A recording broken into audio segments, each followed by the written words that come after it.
आखिरकार चांद इस ग्रह का उपग्रह है और मजबूरी में इस ग्रह से बंधकर घूम रहा है। और इसका महत्व क्या है? पूर्णिमा और अमावस्या को महत्वपूर्ण क्यों माना जाता है?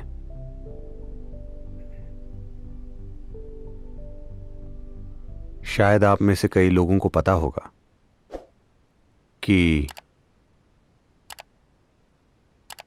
मैं उम्मीद करता हूं कि आप इसे अपने अनुभव की वजह से नहीं जानते होंगे।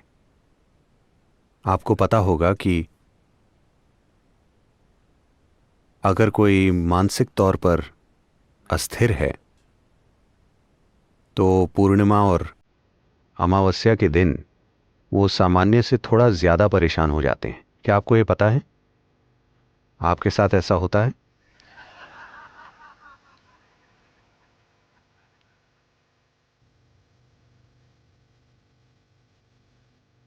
जी, आप बस मेरे साथ बैठिए, कैमरा की चिंता मत कीजिए।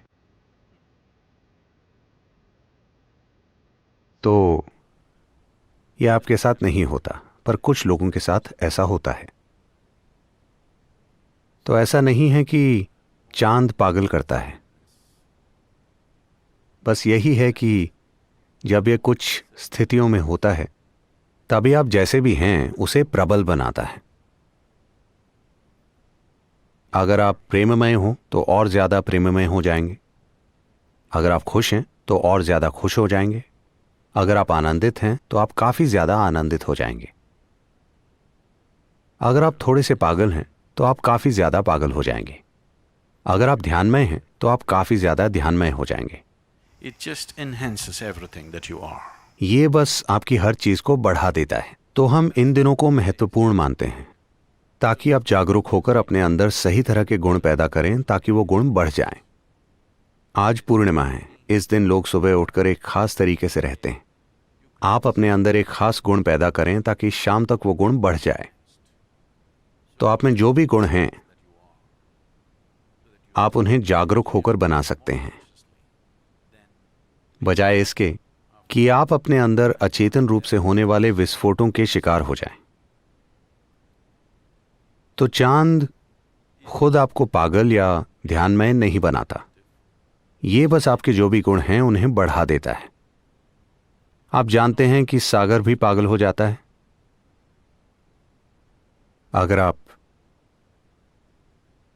अगर आप समुद्र तट पर तैर रहे हैं तो यह आपके लिए पागलपन है। अगर आप एक बड़े जहाज के कप्तान हैं तो यह आपके लिए वरदान है।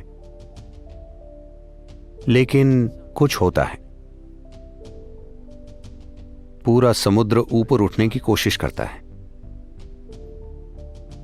जब सागर ऊपर उठ रहा हो तो यह स्थिति आपके भी ऊंचा उठने में सहायक हो सकती है, अगर आप में इसका इस्तेमाल करने की इच्छा है। और इंसानी जीवन पर चांद का प्रभाव इससे कहीं ज्यादा है। खुद के साथ कुछ भी करना हो तो यह जानना मददगार होता है कि चांद किस अवस्था में है, क्योंकि यह सिस्टम में अलग अलग तरह के गुण और ऊर्जाएं पैदा करता है। अगर कोई जागरूक है तो उसका इस्तेमाल कर सकता है।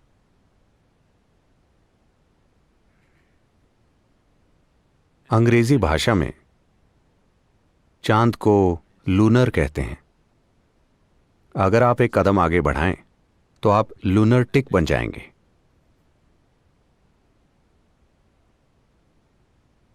तो आमतौर पर चांद का असर अतार्किक माना जाता है। किसी भी अतार्किक चीज को आमतौर पर पश्चिम में पागलपन कहा गया है या उन्माद। लेकिन यहां हमने हमेशा तर्क की सीमाएं देखी। तर्क जीवन के भौतिक पहलू को चलाने के लिए बहुत कारगर है। अगर आप व्यापार करना चाहते हैं, आप घर बनाना चाहते हैं, आप दुनिया में सभी चीजें करना चाहते हैं, तो आपको तार्किक होना होगा। इसे करने का और कोई तरीका नहीं है। हमारे साथ समस्या यह है कि बाहरी काम करने के लिए हम ईश्वर को बुलाते हैं, भीतरी स्थिति को ठीक करने के लिए हम तर्क का सहारा लेते हैं। दोनों ही चीजें हमारे लिए काम नहीं करती। तो जब बात जीवन के भीतरी आयामों की हो और अगर आप तर्क की सीमाओं से बाहर कदम रखने के लिए तैयार ना हो तो कभी भी कुछ नहीं होगा।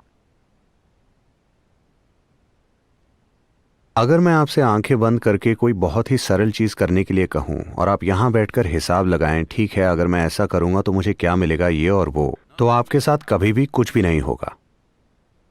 अगर आपको किसी भी सुंदर चीज का स्पर्श पाना है, अगर आपको ध्यान का स्पर्श पाना है, अगर आपको प्रेम का स्पर्श पाना है, अगर आपको आनंद का स्पर्श पाना है, तो आपको अतार्किक होना होगा। हर चीज तार्किक रूप से ठीक है, लेकिन आपका चेहरा लटका हुआ है क्योंकि आपकी हर चीज ठीक है। आप ठीक हैं, लेकिन जीवन इस तरह से काम नहीं करता। जब आप सुबह उठें, कल सुबह जब आप उठें, तो बिस्तर में लेटे हुए 100% तार्किक रूप से सोचें। अपने जीवन के सभी खूबसूरत पलों के बारे में मत सोचिए। किसी भी ऐसे अनुभव की ओर मत जाएं जो आपके लिए महत्वपूर्ण हो। आकाश में उड़ने वाले पंछियों के बारे में मत सोचिए। सूर्योदय, बगीचे के फूल, आपके बच्चे का चेहरा या जीवन का कोई प्रेम से भरा पल, ऐसी किसी चीज के बारे में मत सोचिए, बस तार्किक रूप से सोचिए। अब आपको वाकई बिस्तर से उठना है। यह कोई छोटा काम नहीं है। क्या यह छोटा काम है? यह कोई छोटा काम नहीं है। और फिर आपको टॉयलेट जाना है, फिर आपको खाना है, भोजन करना है, भोजन, काम करना, भोजन और सो जाना। कल सुबह फिर से यही चीजें। अनुभव वाले पहलू को हटा दीजिए। अपने जीवन को 100% तार्किक रूप से देखकर सोचिए। आपको वही चीजें अगले 30, 40 या 50 सालों तक करनी है। और अगर आप योग करें तो जीवन और लंबा हो जाता है और आगे बढ़ जाता है। वही बकवास हर दिन हर दिन हर दिन। बस तार्किक रूप से सोचिए, क्या ऐसा करने का कोई फायदा है? क्या यह चीज करने लायक है? करने लायक है? नहीं। बहुत ज्यादा तर्क वाले पल आत्महत्या के पल होते हैं।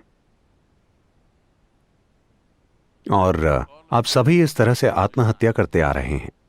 लेकिन इन दिनों आप कोई भी चीज एक बार में नहीं करते। आप हर चीज टुकड़ों में करते हैं। आप आत्महत्या भी टुकड़ों में कर रहे हैं। मैं चाहता हूं कि आप मुड़कर देखें।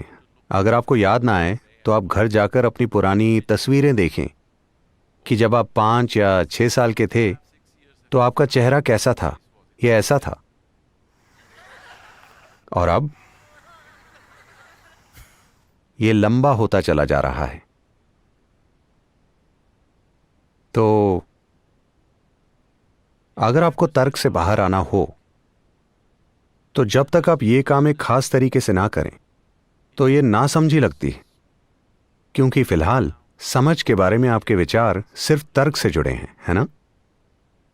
लेकिन कृपया देखिए कि आपके जीवन के सबसे सुंदर पल आपके साथ तब हुए जब आपने अपने तर्क को थोड़ा सा दूर रख दिया था। हां, अपने प्रेम प्रसंग को तार्किक रूप से परख कर देखिए। आपको लगेगा कि यह सबसे बेवकूफी भरी चीज है जो आपने की है। वाकई? हां या ना? हो सकता है यह आपके जीवन की सबसे सुंदर चीज हो, लेकिन तार्किक रूप से इस पर विचार करके देखिए, यह सबसे बेवकूफी भरा काम है जो आप कर सकते हैं। लेकिन यह शायद आपके जीवन का सबसे सुंदर अनुभव बन गया हो। तो जीवन का तार्किक आयाम और आपके अस्तित्व के अनुभव से जुड़ी संभावना एक दूसरे से ठीक उल्टे हैं। तो योग में हम आपको 2 पहलुओं के रूप में देखते हैं, सूर्य और चांद।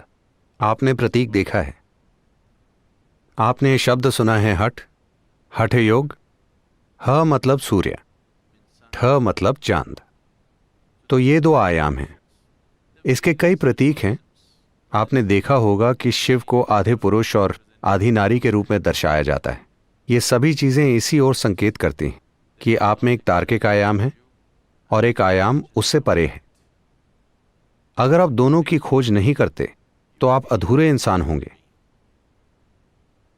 या फिर आप आधे जीवन होंगे।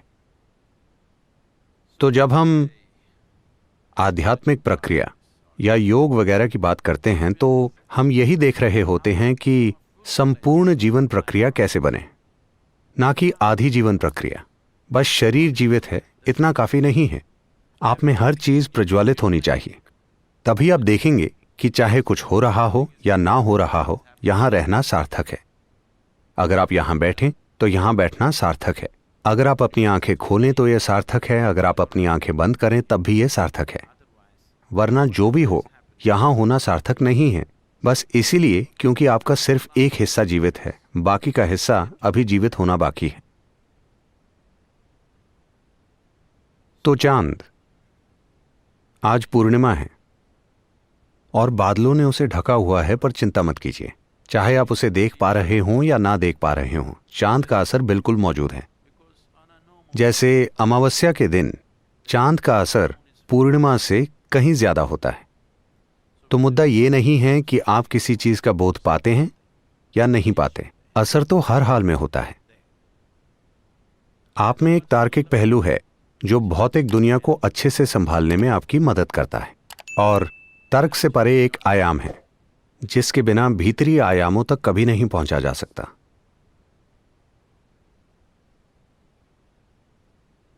चांद उस तर्क से परे के आयाम का प्रतीक है।